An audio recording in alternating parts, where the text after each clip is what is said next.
Welcome along to another unboxing. So this time we're doing an MG10XU from Yamaha.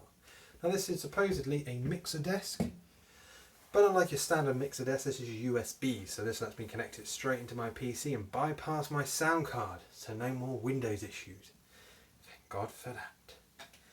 So, I'm not going to go and spend too much time on this. It is a 10-channel mixer, stereo return, as I said, USB input and phantom power options, along with a few other things, and I'll list those once we actually get it set up. But now, let's start unboxing.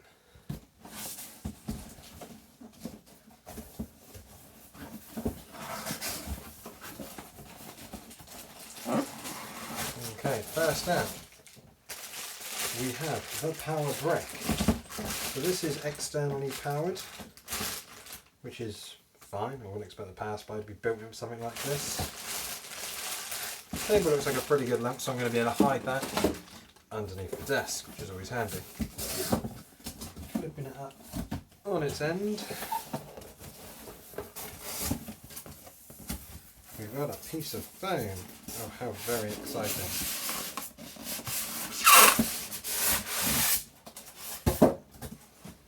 Next up, we have got some paperwork.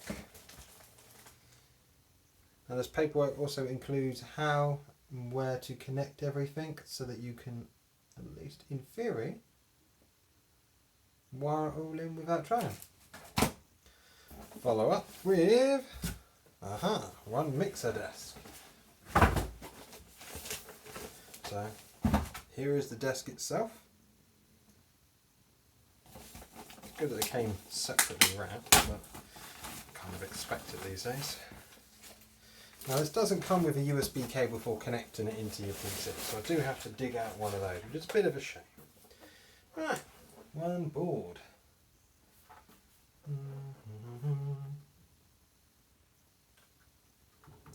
Up on the top here, the top's got the power, obviously the power switch, and the USB connection.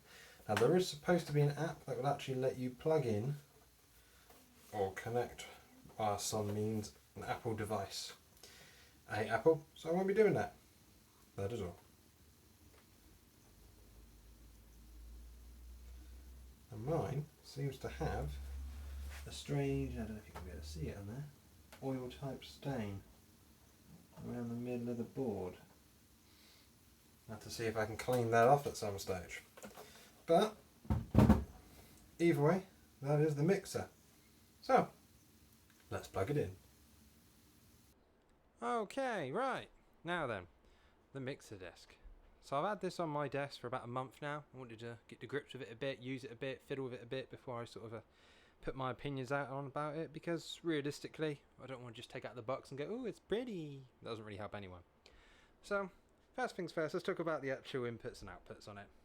So you've got inputs, outputs, kind of obvious. Things that I like about it, I like the fact that all of the main channels coming in, the first four, although this does technically have 10 combined channels here, first four, you can switch between mic and line mode so that you can, in theory, alter the impedance, which is a nice little feature. Not something I intend to use because it's pretty much just going to have microphones plugged in. That's it. So I don't really tweak any of that. This deck, it does do the phantom power, so it's little LED down here is handy to have because you don't want to have separate injectors, which is always a pain in the ass. And on the main 4 channels, you've got the full, well, I say full, you've got the bass EQ settings so that you can tweak them as needed. So that's pretty good. The actual construction has been really good, nice and solid. The main deck being made out of a metal case makes it really pretty rigid, and can bounce it around and don't really do anything. The sides are plastic, but it would be too heavy in my opinion if it was anything else. I have noticed at the back down here gets quite warm to the touch. I mean, this cable here, if you can see it, is the power supply, so that's where the power's coming in, so that would get quite warm to the touch because that's where the power is. But at the same time, it's not unbearable, and when you've got it sat on a desk like this, really not an issue. Other things to note, I have had to add in a few of these, which are just, well, jack adapters, because my headphones are your bog standard jack. They're over here. So in order to get them to work, I had to put in, focus, there we go. I had to put in an adapter. Not really an issue. So things to note on my setup, I'm using the USB around the back, so it takes the audio out of my PC and then it comes in. Ironically, it seems like it should come in here. It doesn't. It comes in over here. This is my USB channel, technically 9/10 USB in. Oh, you can't really read it, but that's what it says. Trust me. You just flick it between line and USB here. Works brilliantly. Like I say, I would have quite liked to have had the additional changes over here for the PC in. It's not a big deal because your PC's got an EQ anyway, and if it hasn't, just get one. FX over here. Again, nice features to have. I don't really use them. I might do a little bit of reverb now and again, or I might try and do some annoying echo. And that was my phone. Totally professional. Moving on. Yeah, so I like the FX. One of the things I like is that you can tweak the parameters, but you can also tweak the amount of FX returned to all channels, which then using the individual FX knobs on the channels can input that. So you can have the FX going to every channel, and every channel has slightly different amounts of it. Really nice for balancing it all out. Now I'm also got an input here, as you can see, these two phono connectors. I could have got a normal jack cable, but I happen to have this lying around, and basically all that is, it just goes off to a standard jack that I plug into my phone.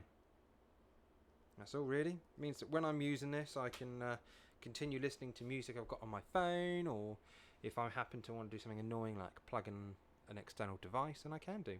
In the future, I might end up putting a record deck on this of some description, so you know, I might go down that route there, though I'll probably use one of the jack connections.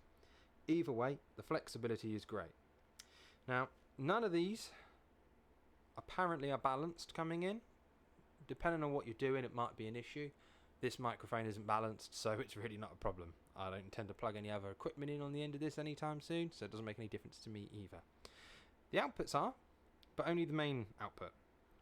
The actual stereo output is balanced from what I understand, which is nice because it's nice to have the option, although I can't say it's something I, again, will be making particular use of in the long run, but hey ho. Other things to point out, you've got your compression on the first two channels to help balance out the sound depending on your distance from the microphone.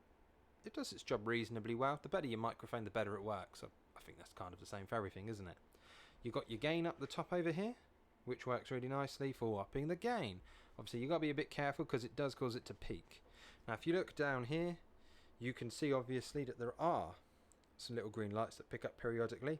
And if I start to up the volume on the microphone, hi, sorry if I've got really loud there, you can see them creeping up there. Now I have it all turned down quite low because I don't particularly want to deafen you all. And I'm nice like that.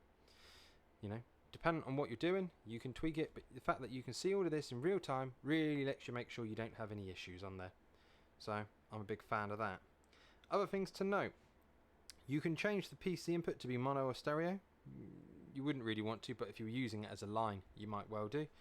And you can mute the stereo output or the monitor / headphones, depending on how you're using this, so that you can just hear what's coming out the live stereo feed if you happen to be doing some sort of mixing or tweaking on it. Again, not something I use. What I do love is the on-off button for the FX, because as I said earlier, if you're applying it to different stuff, you might just want to quickly flick it off. And outside of that, don't really have anything else to say on it. It's a solid board. It works well. I did have a personal issue with this when I plugged it in. It, for some reason, didn't install the right drivers. That was a pain in the frickin' ass. But I was able to correct it, put the right ones on. Since then, it's been, yeah, stable as a rock. And that's it, really. Like I say, I'm happy with it. It's been quality. There's been no issues. I've not felt anything get a bit shaky or a bit awkward. One of the other things I've noticed, and I do quite appreciate in a lot of these, is that when you are tweaking channels, if there is a recommended point, it's got that sort of tactile feedback where it just sort of goes pop and stops there. Not a big deal. Most people have their own setup anyway and where they want their levels to be, but I like it, and it means that I can go around, and if I don't want to use that bit, just get a bit of Tip-X or something on there and just make a mark where I like my things. Okay, so that's really a roundup for this board. There's not really much more to go into it. I think with these sorts of things, you've got to use it and plug whatever equipment you're going to use into it to really appreciate it. But all in all, I'm really happy with it and I think it's solid. So if you're considering one, have a go, have a fiddle. and I don't think you're going to be too disappointed. Anyway, thanks for watching. If you've got any questions, feel free to leave a comment below. See you later, guys.